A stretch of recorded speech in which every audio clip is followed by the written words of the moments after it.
This week, Michael Chandler made an appearance on the Believe You Me podcast with Michael Bisping and Anthony Smith. Chandler discusses potentially coaching the Ultimate Fighter against Conor McGregor. Chandler says he would take it at welterweight since Conor has been looking pretty big these days. Be sure to check out the full episode of the Believe You Me podcast. Links in the description.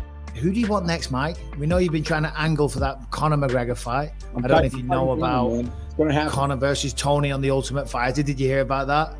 I did, yeah. No, that was definitely just a tweet. I know for sure that was definitely just a tweet thrown out there to see if it gained any traction. That's been in the talks. Obviously, everybody knows I would be down. Me, Conor, on tough, whether it be 4 or 6 weeks, however long.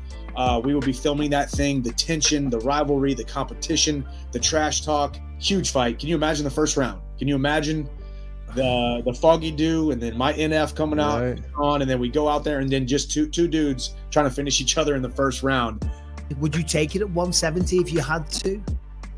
Absolutely. I mean, I actually have told myself, and you can go down to Florida and talk to my team, and I'm like, man, if I win this fight, I'm never fighting 155 again. Like, I mean, I'm walking around almost 190 right now. I mean, I'm not and I stay lean. I stay lean because I'm always training, and I got my Walk On Fitness app that I've created that I'm coming out with new programs. So I'm constantly over here filming stuff and training, and I'm always in the gym. So I'm not getting fluffy or fat, and I'm always around that 185 to 190 clip. So I mean, 170 for me would be a dream come true. I don't like making 155. The only reason I can make 155 is just good old fashioned 12 weeks of diet, exercise, discipline, and a little bit of dehydration at the end. So why not do 170?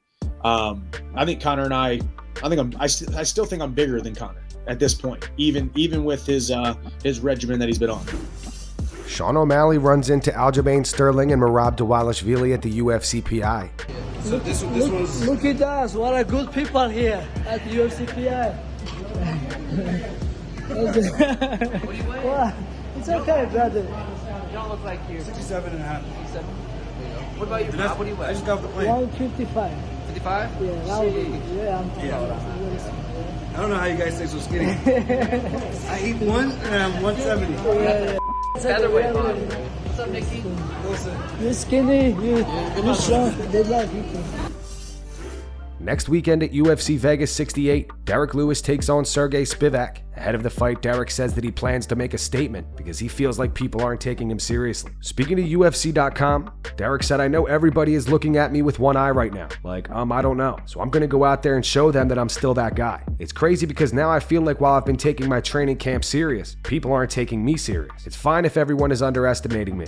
It's great. I love being underestimated. I believe I'll get the job done. And I believe this is a perfect matchup to get the job done. To go out there and show everyone these skills that I've learned over the last few months. It's a great feeling going to the gym now. I'm not getting sick of doing my training regimen. I'm real happy about even going to training now. Of course, you'll still see the swanging and banging. That's the way of my life. But also if we have to switch it up and do some wrestling, I'm down with it." Stephen Thompson and his brother Tony on the What's Up Everybody podcast give their take on Dana White's Power Slap League. Neither Wonderboy or Tony are big fans, and they think it's demoralizing. Wonderboy does, however, break down what his strategy would be if he were to compete.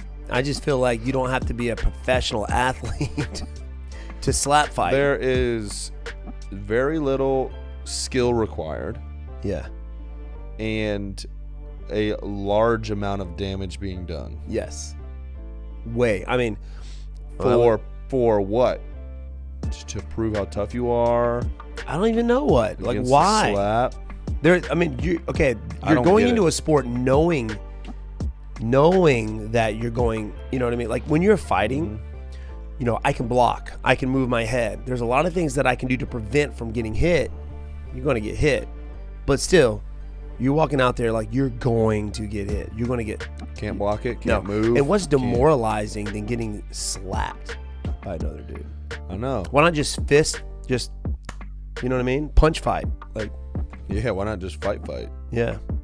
Just fight. Just fight each other. Golly. I know. And you have to stand there, hands behind your back. You get knocked out. I found myself though thinking about how not to get knocked out. Like, I feel like if I tighten my neck up, right, and I do get hit, it's me tightening my neck up that it pulls my head back, and that's what, you know, makes my brain rock around in my head. It was preventing from. Well, I don't think they're getting knocked out so much because of their brain rattling, but because of the TMJ, like all that getting hit, like the chin, you know? Yeah. Well, there's a lot of really fast head movement going on, which causes you to get knocked out. Yeah. No, they're definitely getting their brain rattled. It's not good at all. Mm-hmm. What are they getting paid? Can't be much. No, that one guy who his whole entire side of his face was swollen. Did you see that? Yeah, that was rough. I was like, no, there's no way that happened just now. Like, he had to come out there like that. Like, something must have happened outside the venue. That was rough. Golly. I don't even find it entertaining. On Joe Rogan's recent podcast featuring Bilal Muhammad, Joe made a comment about Ariel Helwani that Ariel has responded to earlier today on the MMA Hour. Joe said to Bilal that Ariel tries to get people to say things regarding Ariel's interview with Sean Brady after Bilal defeated him at UFC 280. Ariel fired back saying, "What the f*** is that all about?